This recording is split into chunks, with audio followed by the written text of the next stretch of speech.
আরে এটা তো খেতে পারবো না, এটা তো অনেক বড়, আমার ছেলেটা কোথায় গেল রে? আরে মা এত বড় খাবার করতে গেলেছো? আরে এটা নিয়ে পালাতে হবে কেন? আরে আরে ভাই ভাই জালাল তুই দাঁড়া দাঁড়া দাঁড়া, তুই এটা কামটা করিস না, মার খাবারটা তুই দিয়ে যা। আরে তুই থাক বেটা, আমি একা খাবো এটা, যাই এখনই দৌড় দি তুই ভালো করে, এটা আমি নিয়ে একা খাবো, দেখি ওই পিছে পিছে আসতে থাকুক। আরে ভাই ভাই দাঁড়া দাঁড়া দাঁড়া ভাই, এটা নিয়ে যাসনি ভাই, মার মার খাবারটা তুই মাকে দিয়ে দিয়ে যাই ভাই, এখানে আমি লুকিয়ে পড়ি আর ও আমাকে খুঁজতে থাকুক। বন্ধুরা ভাই তুই কই গেলি? যাই জালাল ভাই তুই বের হ ভাই, তুই মার খাবারটা তুই খাস না ভাই।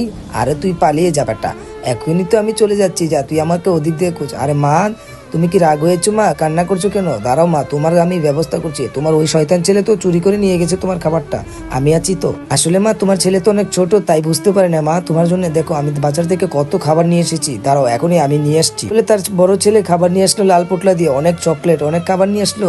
তো বন্ধুরা মাকে ভালোবাসো কারা তোমরা কমেন্টে কিন্তু অবশ্যই জানাবে। নাও মা তোমার জন্য অনেক চকলেট নিয়ে এসেছি, চানাচুর নিয়েছি, খাবার নিয়ে এসেছি। দেখো মা তোমাকে এখনই একটা ছিঁড়ে দিচ্ছি, তুমি এটা খাবে, ঠিক আছে মা? বন্ধুরা আমরা মাকে অনেক সময় ভালোবাসি না, মারা ভালো চাইলে আমরা খারাপ চাই। দেখুন বন্ধুরা এই ছেলেটি মাকে কতটা ভালোবাসে, তো মাকে সুন্দর করে চকলেটটা খাইয়ে দিচ্ছে। বন্ধুরা তোমাদের এখান থেকে মাকে কে কে সবচেয়ে বেশি ভালোবাসো প্লিজ আমার ভিডিওতে কমেন্ট করে জানিয়ে যাও। আর প্লিজ ছোট্ট একটা রিকোয়েস্ট, তোমরা আমার চ্যানেলটাকে সাবস্ক্রাইব করো, একটি লাইক করো, একটু কমেন্ট করো।